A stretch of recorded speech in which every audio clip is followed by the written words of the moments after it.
ಶಿಕ್ಷಕನ ವರ್ಗಾವಣೆ ಶಾಲೆಯ ಮಕ್ಕಳ ಕಣ್ಣಲ್ಲಿ ನೀರು ತರಿಸಿದೆ.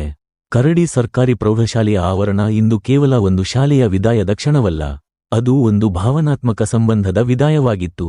3 ವರ್ಷ 10 ತಿಂಗಳು ಸೇವೆ ಸಲ್ಲಿಸಿದ ಶಿಕ್ಷಕರೊಬ್ಬರನ್ನು ವಿದ್ಯಾರ್ಥಿಗಳು ಕಣ್ಣೀರು ಸುರಿಸುತ್ತಾ ಬೀಳ್ಕೊಟ್ಟ ಹೃದಯಸ್ಪರ್ಶಿ ದೃಶ್ಯ ಅದು.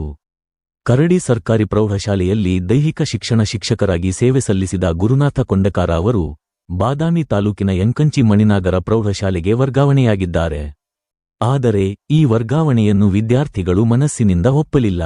ತಮ್ಮ ಶಿಕ್ಷಕರನ್ನು ಕಳುಹಿಸಿಕೊಡಲು ಒಪ್ಪದೆ ಮಕ್ಕಳು ಕಣ್ಣೀರು ಹರಿಸಿದ ಕ್ಷಣಗಳು ಎಲ್ಲರ ಕಣ್ಣುಗಳನ್ನು ಒದ್ದೆಗೊಳಿಸಿವೆ.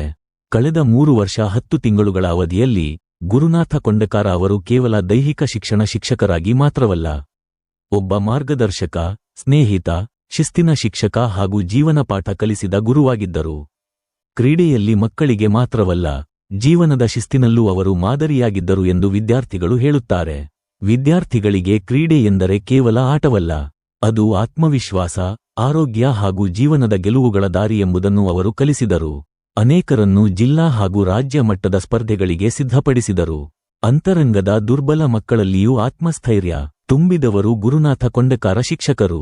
ಇಂದಿನ ವಿದಾಯ ಸಮಾರಂಭದಲ್ಲಿ ವಿದ್ಯಾರ್ಥಿಗಳು ಶಿಕ್ಷಕರ ಮುಂದೆ ನಿಂತು ಮಾತು ಆಡಲಾರದಷ್ಟು ಭಾವುಕರಾದರು. ಕೆಲವರು ಕಣ್ಣೀರು ಸುರಿಸಿದರು, ಕೆಲವರು ಅವರ ಕಾಲಿಗೆ ಬಿದ್ದು ಆಶೀರ್ವಾದ ಪಡೆದರು. ನಮ್ಮ ಸರ್ನು ಬೇರೆ ಶಾಲೆಗೆ ಕಳುಹಿಸಬೇಡಿ ಎಂಬ ಬೇಡಿಕೆ ಪ್ರತಿಧ್ವನಿಸಿತು. ಶಿಕ್ಷಕರಾದ ಗುರುನಾಥ ಕೊಂಡಕಾರ ಅವರ ಕಣ್ಣುಗಳಲ್ಲಿಯೂ ತಾವೇ ನಿಯಂತ್ರಿಸಲಾರದ ಭಾವುಕತೆ ಕಂಡುಬಂತು. ನಾನು ಶಾಲೆಯನ್ನು ಬಿಟ್ಟರೂ ನಿಮ್ಮ ಹೃದಯವನ್ನು ಬಿಟ್ಟಿಲ್ಲ ಎಂದು ವಿದ್ಯಾರ್ಥಿಗಳಿಗೆ ಧೈರ್ಯ ತುಂಬಿದರು. ಯಂಕಂಚಿ ಮಣಿನಾಗರ ಪ್ರೌಢಶಾಲೆಯಲ್ಲಿ ಕೂಡ ಮಕ್ಕಳಿಗಾಗಿ ಅದೇ ಪ್ರೀತಿ, ಅದೇ ಶ್ರಮ ಮುಂದುವರಿಯಲಿದೆ ಎಂದು ಭರವಸೆ ನೀಡಿದರು. ಶಿಕ್ಷಕರು ಮತ್ತು ವಿದ್ಯಾರ್ಥಿಗಳ ನಡುವಿನ ಸಂಬಂಧ ಕೇವಲ ಪಾಠ ಮಾತ್ರಕ್ಕೆ ಸೀಮಿತವಲ್ಲ, ಅದು ಜೀವನಪಾಯಿಯ ಬಂಧ. ಅದು ಇಂದಿನ ಕರಡಿಯಲ್ಲಿ ಕಂಡ ಈ ದೃಶ್ಯ ಮತ್ತೆ ಮತ್ತೆ ಸಾಬೀತು ಮಾಡಿದೆ. ಒಬ್ಬ ಉತ್ತಮ ಶಿಕ್ಷಕ ಎಂದರೆ ಕೇವಲ ಪಾಠ ಹೇಳುವವನು ಅಲ್ಲ, ಹೃದಯಗಳನ್ನು ಕಟ್ಟುವವನು, ಭವಿಷ್ಯವನ್ನೇ ಕಟ್ಟುವವನು. ಗುರುನಾಥ ಕೊಂಡಕಾರ ಅವರ ಸೇವೆಯು ಕರಡಿ ಸರ್ಕಾರಿ ಪ್ರೌಢಶಾಲೆಯ ಇತಿಹಾಸದಲ್ಲಿ ಸದಾ ಉಳಿಯಲಿದೆ ಎಂಬುದು ನಿಸ್ಸಂಶಯ.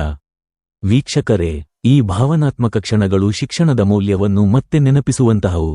ಗುರು ಮತ್ತು ಶಿಷ್ಯರ ಸಂಬಂಧ ಎಷ್ಟು ಪವಿತ್ರ ಎಂಬುದನ್ನು ಕಣ್ಣೀರಿನಲ್ಲೇ ಹೇಳಿದ ದಿನ ಇದು. ಕರಡಿಯಿಂದ ಯಂಕಂಚಿಗೆ ಪ್ರಯಾಣಿಸಿದದ್ದು ಕೇವಲ ವರ್ಗಾವಣೆಯಲ್ಲ, ಅದು ಒಂದು ಶಾಲೆಯಿಂದ ಮತ್ತೊಂದು ಶಾಲೆಗೆ ಸಾಗಿದ ಪ್ರೀತಿಯ ಪರಂಪರೆ.